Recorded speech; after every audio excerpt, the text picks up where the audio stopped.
کہ ہم اپنی اس زبان کو لاکھوں طرح کے پانیوں سے، عطریات سے، خوشبو سے دھو کے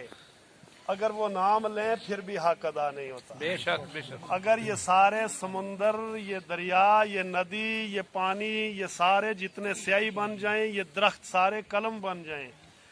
اور لکھتے لکھتے اس اللہ کے محبوب کی تعریف یہ ختم ہو جائیں، مگر اللہ کے نبی کی تعریف ختم نہیں ہونے والی۔ فرماتے ہیں جے لکھواری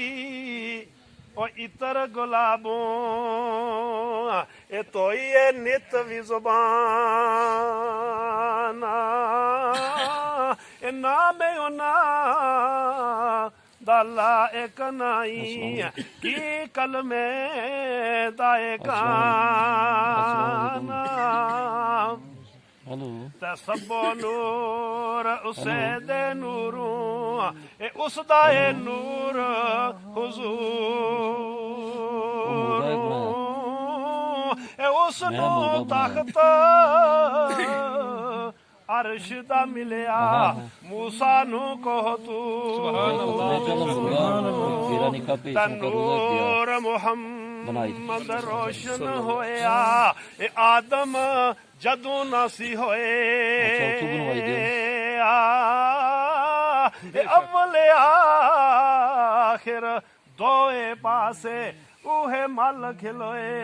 سبحان اللہ تنال اشارت ٹکڑے کیتا جس نے چن آسمانی او سنگ روڑا تھے جس پڑھایا کلمہ ذکر زبانی۔ حضرات جو بھی کوئی محفل ہوتی ہے وہ محفل بس اللہ کے نبی کے صدقے میں ہی سجتی ہے اور اللہ کے نبی کی محبت سے ہی قبول ہوتی ہے، اور نبی کی محبت دل میں نہ ہو تو پھر نہ وہ محفل محفل ہے، نہ ہماری زندگی ہے، نہ ہمارا جینا ہے، نہ ہمارا مرنا ہے۔ کیونکہ کائنات میں اللہ نے سب جو کچھ بھی بنایا ہے اپنے محبوب کے صدقے میں بنایا۔ اللہ کا بڑا شکر و احسان ہے کہ اللہ نے ہمیں انسان بنا دیا۔ اگر وہ کوئی جانور بنا دیتا، کتا، بلا، بندر، خنزیر یا گٹر کے کیڑے ہی بنا دیتا، کیا کرتے؟ کیا ہم چیلنج کرتے اللہ کو کہ اللہ تو نے کیوں بنایا؟ یہ اللہ کا بڑا احسان ہوا۔ بغیر دعا کے اللہ تعالیٰ نے ہمیں انسان بنا دیا کہ جو ہم اپنی انسانیت پر بڑا گھمنڈ کرتے ہیں، بڑا فخر کرتے ہیں، بڑا غرور کرتے ہیں، تو یہ اللہ کا بڑا احسان ہوا۔ ہم پوری زندگی لگے رہیں تو اللہ کا شکر ادا نہیں کر سکتے کہ اللہ نے ہمیں انسان بنایا۔ ایک دفعہ حضرت بایزید بستامی رحمۃ اللہ علیہ راستے میں جا رہے ہیں، کتا نظر آ جاتا ہے۔ اللہ والوں سے کتے بھی باتیں کرتے ہیں۔ کتا اپنی زبان حال سے کچھ کہا، اللہ والے جان لیتے ہیں تو حضرت بایزید بستامی زاروں قطار رو رہے۔ جب رونا شروع کیا تو مریدوں نے پوچھا حضرت کیا بات ہے، کتے نے کیا کہہ دیا کہ آپ اتنا زیادہ رو رہے ہیں؟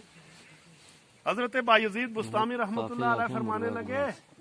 او میرے مرید، کتے نے مجھے ایک ایسا سوال کر دیا ہے جس کا میرے پاس جواب ہی کوئی نہیں۔ اللہ اکبر۔ حضرت کیا سوال کیا ہے؟ فرمانے لگے کہ کتے نے مجھے یہ پوچھا ہے، اے بایزید تو یہ بتا، تو نے کون سا اللہ پر اتنا احسان کر دیا، تو نے کون سی ایسی دعا کر دی کہ اللہ نے تجھے انسان بنا دیا، اور میں نے کون سی نافرمانی کی ہے کہ مجھے اللہ نے کتا بنا دیا؟ حضرت بایزید فرمانے لگے اس سوال کا میرے پاس جواب ہی کوئی نہیں، میں کیا جواب دوں؟ رونا شروع کر دیتے ہیں۔ تھوڑی دیر گزری، کتا پھر زبان حال سے بول اٹھتا ہے، کہنے لگا اے بایزید،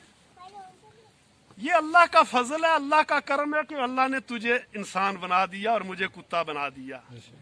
یہ اسی کی مرضی ہے، اسی کی رضا ہے، اور اے بایزید تو اس پہ گھمنڈ نہ کرنا، اس پہ غرور نہ کرنا، اس پہ تکبر نہ کرنا کہ مجھے انسان بنا دیا اور اس کو کتا بنا دیا، بلکہ اے بایزید اگر اس انسان نے دنیا پر آ کے اللہ کو راضی کر لیا، اللہ کے نبی کو راضی کر کے اگر یہ دنیا سے گیا تو یہ پھر ہم کتوں سے کروڑ ہا درجے بہتر یہ انسان ہے. اور اے با یزید، اگر اس انسان نے اللہ کو ناراض کر دیا، اللہ کے نبی کو ناراض کر کے اگر دنیا سے گیا، تو اس سے ہم کتے بہتر ہیں. سبحان اللہ. ہے اس میں شک ہے کوئی؟ انسان کا آنے کا مقصد بھی تو یہی ہے، وما خلقت الجن والانس الا لیعبدون، کہ میں نے انسانوں اور جنوں کو صرف اور صرف اپنی عبادت کے لیے پیدا کیا. فرمایا جانور پیدا کیے تیری وفا کے واسطے، یہ چاند سورج اور ستارے ہیں ضیاء کے واسطے، یہ کھیتیاں سرسبز ہیں تیری غذا کے واسطے، سب جہان تیرے لیے مگر تو خدا کے واسطے. فرمایا ساری کائنات انسان کے لیے مگر انسان کو اللہ نے اپنی معرفت کے لیے بنایا ہے. تو بہرحال اگر ہم پوری زندگی لگے رہیں تو اللہ کی اس نعمت کا حق ادا نہیں کر سکتے. اور اس سے بڑا اللہ پر احسان ہمارے اوپر اور یہ ہوا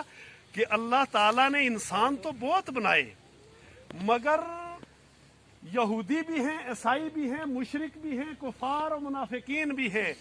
اللہ کا شکر یہ ہے کہ اللہ نے ہمیں مومنین میں سے بنایا. سبحان اللہ. اگر وہ کسی دوسرے مذہب میں سے بنا لیتا، آج ہم بھی اسی میں بھٹکتے پھرتے.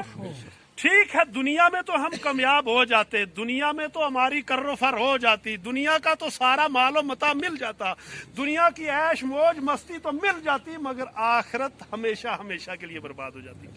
یہ اللہ کا اتنا بڑا احسان کہ اللہ نے ہمیں مومن بنا دیا. پھر اس سے آگے اللہ کا اور بڑا احسان یہ ہے ہمارے اوپر کہ اللہ نے اپنے پیارے محبوب کا امتی بنا دیا. جس محبوب کی امت میں شامل ہونے کے لیے ایک روایت میں آیا ہے 11 نبیوں نے دعائیں کی ہیں، یا اللہ تو ہمیں نبی نہ بناتا، رسول نہ بناتا، ہمارے سر پر نبوت کا، رسالت کا تاج نہ رکھتا، امتیں نہ دیتا، کاش اپنے اس پیارے محبوب کا امتی بنا دیتا، جس محبوب کے صدقے میں تو نے ساری کائنات بنائی ہے، جس محبوب کے صدقے میں جو ہے سب سے پہلے میدان محشر میں جنت کا دروازہ کھلے گا، جس محبوب کا نام جنت کے در و دیوار پر، حوروں کے سینوں پر، فرشتوں کی پیشانیوں پر اور ہر درخت پر، ہر پتے پتے پر جس محبوب کا نام لکھا ہوا ہے، کاش اس محبوب کا امتی بنا دیتا. روایتوں میں آیا ہے کہ جب میدان محشر ہوگا، سارے نبیوں کی کرسیاں سامنے لگی ہوں گی، تو اللہ کی ساری توجہ اللہ کے محبوب اور محبوب کی امت پر ہوگی. حضرت ابراہیم علیہ السلام اپنی کرسی سے اٹھ کر باہر آئیں گے، عرض کریں گے مولا آج ساری توجہ تیری اپنے محبوب کی طرف اور محبوب کی امت کی طرف لگی ہوئی ہے، یا اللہ میں بھی چاہتا ہوں کہ میں نبوت کی کرسی سے اٹھ کے تیرے محبوب کے امتیوں میں شامل ہو جاؤں، مگر حکم ہوگا نہیں، آپ اپنی کرسی پر براجمان رہیں، آپ کو اپنا مقام ہے. تو بہرحال یہ ہمارے اوپر اللہ کا کرم ہے. پھر اس سے بڑا احسان یہ کہ اللہ کے نبی کی امت میں بھی اللہ کے رسول نے فرمایا میری امت بھی 73 فرقوں میں بٹ جائے گی، ایک نجات پر ہوگا جو میرے طریقے پر، میرے صحابہ کے طریقے پر، صالحین کے طریقے پر ہوگا. تو وہ پہچان تو ہر ایک آنکھ والا، دماغ والا، سوچنے والا کر سکتا ہے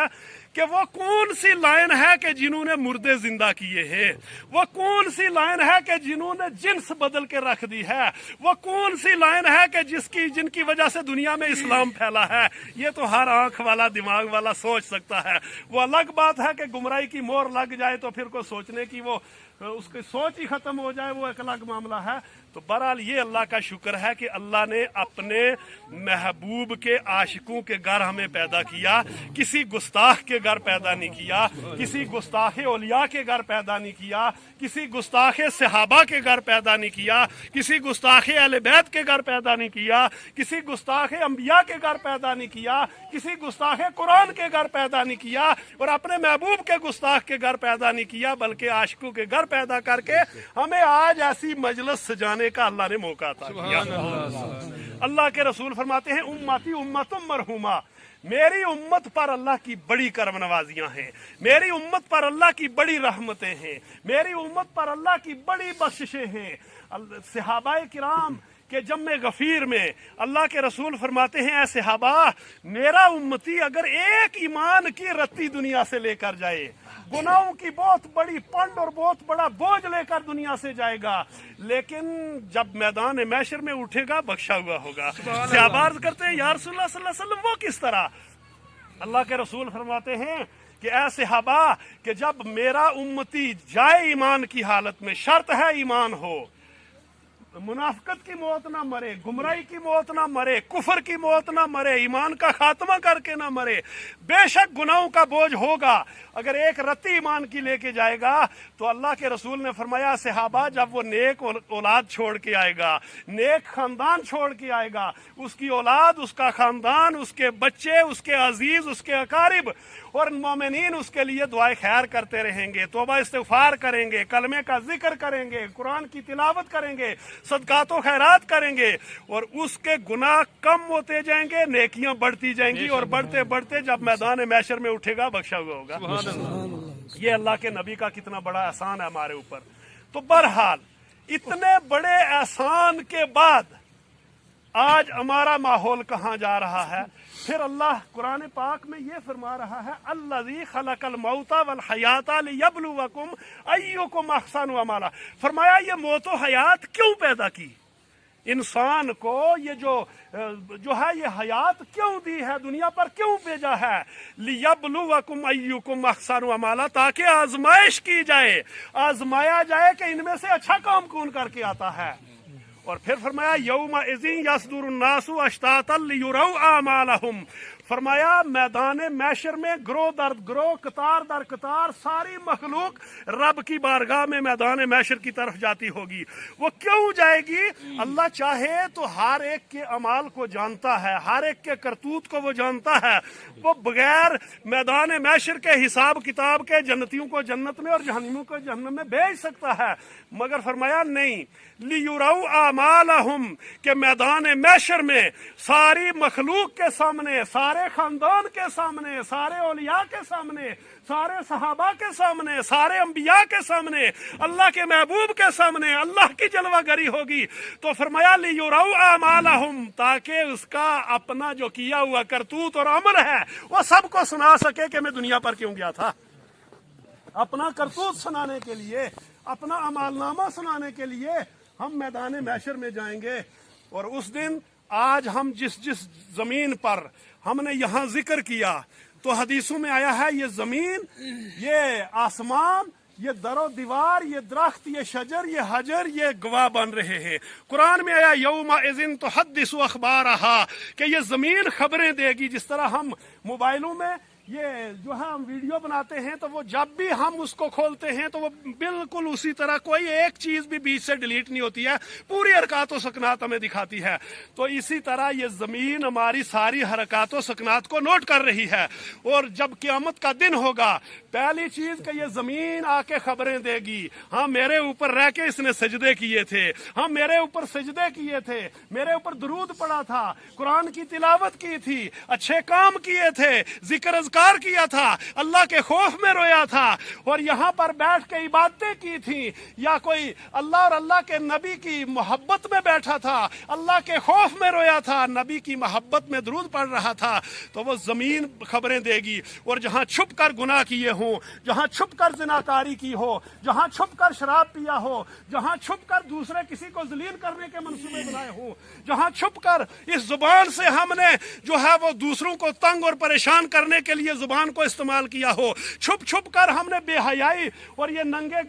جو گانے اور بکواس، یہ آنکھوں سے یہ فحاشات دیکھے ہوں، چھپ چھپ کر ان کانوں سے ہم نے برائیاں سنی ہوں، تو یہ ساری وہ جگہ، چاہے باتھ روم ہو، چاہے کمرے ہوں، چاہے میدان ہو، چاہے جنگل ہو، وہ ٹکڑے بھی آ جائیں گے، ہمارا پورا خاندان دیکھتا ہوگا، اور پھر ہمارے سارے کرتوت وہ ہر جگہ سامنے ہمیں دکھائے گی۔ اس وقت ہم کہیں گے یا اللہ زمین پھٹے، اس کے اندر چلے جائیں، یا اللہ موت دے دے، مگر موت نہیں آئے گی، نہ ہی زمین پھٹے گی۔ سارا خاندان ہمارے کرتوت دیکھے گا کہ دنیا میں تو بہت بڑا بنا ہوا تھا، دنیا میں تو بہت بڑا چرب زبان بنا ہوا تھا، دنیا میں تو بڑی کچہریاں کرتا تھا، دنیا میں تو برادری کا بہت بڑا نامی گرامی بنا ہوا پھر رہا تھا، ارے تیرے خفیہ طور پر کرتوت کیا تھے؟ جب وہ سارا خاندان دیکھے گا تو لعنت بھیجے گا اس دن کہ ہم تجھے تو بڑا اچھا سمجھ رہے تھے۔ اور پھر وہاں ایک تو یہ زمین خبریں دے گی، دوسرا ہمارے جسم کے اعضاء بولیں گے،